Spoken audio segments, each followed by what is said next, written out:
Welcome to Ranipet சமையல். இன்றைக்கி நம்ம ஒரு சூப்பரான பாதுஷா எப்படி செய்யுதுன்னு பார்க்கலாங்க. இது வரைக்கும் நம்ம சேனலை சப்ஸ்கிரைப் பண்ணாதவங்க சப்ஸ்கிரைப் பண்ணிக்கோங்க. பக்கத்தில் இருக்கிற பெல் ஐக்கானையும் கிளிக் பண்ணிவிடுங்க.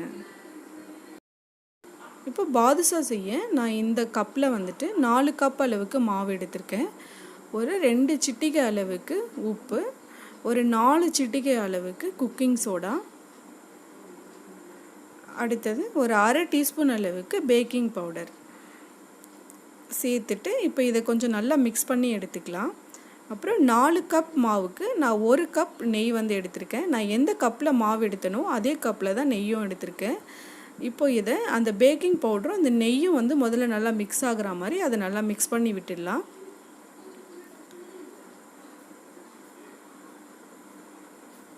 அப்போ தான் அந்த பேக்கிங் சோடா எல்லாம் நல்லா மாவோடு மிக்ஸ் ஆகும்.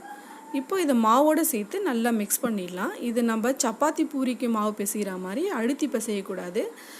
கொஞ்சம் லைட்டாக அதை மிக்ஸ் பண்ணி மட்டும் விட்டால் போதும். இப்போ நான் 1 கப் அளவுக்கு தண்ணி எடுத்து வச்சுருக்கேன். 4 கப் மாவுக்கு 1 கப் நெய், 1 கப் தண்ணி கரெக்டாக இருக்கும். இப்போ இந்த மாதிரி கொஞ்சம் கொஞ்சமாக தண்ணி சேர்த்து அதை நல்லா மிக்ஸ் பண்ணி எடுத்துக்கலாம். ரொம்ப அழுத்தி பிசைய வேண்டாம். நம்ம நெய்க்கு பதில் டால்டா கூட எடுத்துக்கலாம், அப்படி இல்லைன்னா பட்டரும் எடுத்துக்கலாம்.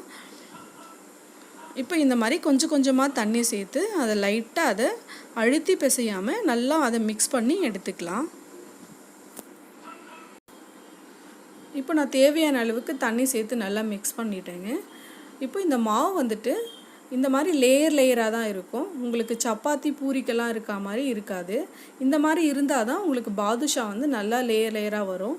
இல்லைனா பாதுஷா ஒரு மாதிரி மாவு மாதிரி இருக்கும் சாப்பிடும் போது. இப்போ இதை நல்லா ஒரு முறை மிக்ஸ் பண்ணிவிட்டு ஒரு கிளாத்தை வச்சு நல்லா க்ளோஸ் பண்ணி ஒரு 10 நிமிஷம் மட்டும் வச்சா போதும். ரொம்ப நேரம்லாம் ஊறணும்னு அவசியம் இல்லை. இப்போ சர்க்கரை பாகு ரெடி பண்ணலாங்க. நான் ஒரு 400 கிராம் அளவுக்கு சர்க்கரை எடுத்திருக்கேன். அப்புறம் ஒரு 200 கிராம் அளவுக்கு தண்ணி அதில் நான் சேர்க்குறேன். 2 டம்ளருக்கு 1 டம்ளர் தண்ணி சேர்த்தா கரெக்டாக இருக்கும். இப்போ இதை நல்லா கொதிக்க வச்சு எடுத்துக்கலாம். இப்போ இது ஒரு 8லேருந்து 10 நிமிஷம் நல்லா கொதிச்சிருச்சு. ஒரு 2 பிஞ்ச் அளவு ஃபுட் கலர் சேர்க்குறேன். அடுத்தது ஏலக்காய் நல்லா தட்டி வச்சுருக்கேன், அதை சேர்க்குறேன். அடுத்தது ஒரு சின்ன துண்டு எலுமிச்சம்பழம் ஆஃப் பண்ணிவிட்டு சேர்த்துடலாம். அப்போ தான் சர்க்கரை பாகு கிறிஸ்டல் மாதிரி மாறாமல் இருக்கும். இப்போ மாவு பிசைஞ்சு வச்சு ஒரு 10 நிமிஷம் ஆகிடுச்சு. இப்போ இதை நம்ம உருண்டைகளாக உருட்டி எடுத்துக்கலாம். எண்ணெயில் போட்டோம்னா அப்படியே டபுள் த சைஸ் ஆகிடும். அதனால் கொஞ்சம் சின்னதாகவே மாவு எடுத்துக்கலாம். இந்த மாதிரி உள்ளங்கையில் வச்சு உருட்டினோம்னா நமக்கு ரவுண்ட் ஷேப் வந்துடும். ரொம்ப அழுத்தி உருட்டக்கூடாது.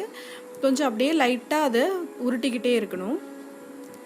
அப்புறம் அது ஒரு நல்ல ரவுண்ட் ஷேப் வந்ததுக்கப்புறம் லைட்டாக அதை ப்ரெஸ் பண்ணிவிட்டு நடுவில் ஒரு ஓட்டை போட்டுடணும். எண்ணெயில் போட்டதுக்கப்புறம் இந்த ஓட்டை கூட மறைஞ்சிரும். அவ்வளோதாங்க. இந்த மாதிரி எல்லாத்தையுமே நம்ம உருட்டி எடுத்துக்கலாம்.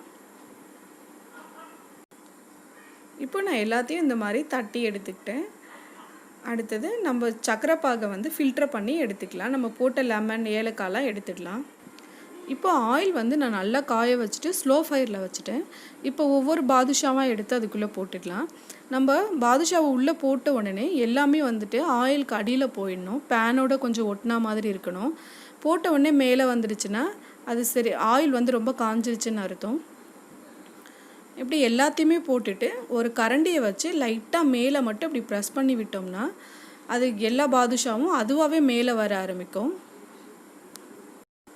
இந்த மாதிரி லைட்டாக ப்ரெஸ் பண்ணிக்கிட்டே இருந்தோம்னா ஒவ்வொரு பாதுஷாவாக மேலே வர ஸ்டார்ட் ஆகும். ரொம்ப தீ வைக்கக்கூடாதுங்க. ரொம்ப ஸ்லோவாக வச்சு அதை குக் பண்ணணும். இல்லைன்னா மேலே நல்லா கலர் வந்துடும், உள்ளே வேகவே வேகாது. சாப்பிடும்போது அது நல்லா இருக்காது.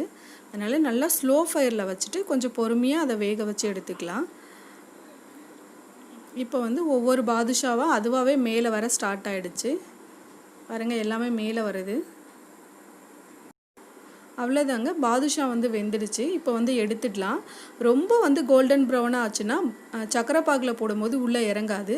இந்த அளவுக்கு லைட் கோல்டன் ப்ரௌன் கலர் வந்தால் போதும். இப்போ எடுத்த உடனே நம்ம சுட சுட எடுத்து சர்க்கரை பாகில் போட்டுடலாங்க. அப்போ தான் ஈஸியாக சர்க்கரை பாகு உள்ளே இறங்கிடும். இப்போ இந்த மாதிரி போட்டு கொஞ்சம் அதை ப்ரெஸ் பண்ணி விட்டோம்னா ஒரு 5 மினிட்ஸ் விட்டோம்னா போதும். சர்க்கரை பாகெல்லாம் உள்ளே போயிடும். இப்போ இது சக்கரை பாகுக்குள்ளே போட்டு ஒரு 5 நிமிஷம் ஆயிடுச்சு. இந்த மாதிரி நம்ம சக்கரை பாகுக்கு தகுந்த மாதிரி கொஞ்சம் கொஞ்சமாக போட்டு போட்டு எடுத்துக்க வேண்டியது தான். ஒரு 5 நிமிஷம் போட்டு போட்டு எடுத்தாலே உள்ளே நல்லா இறங்கிடும். அவ்வளோதாங்க, சூப்பரான பாதுஷா வந்து ரெடி ஆகிடுச்சு. இதே மாதிரி செஞ்சு பாருங்கள். இந்த வீடியோ உங்களுக்கு பிடிச்சிருந்தால் லைக் பண்ணுங்கள். எங்கள் சேனலுக்கு மறக்காமல் சப்ஸ்கிரைப் பண்ணுங்கள். தேங்க்யூ.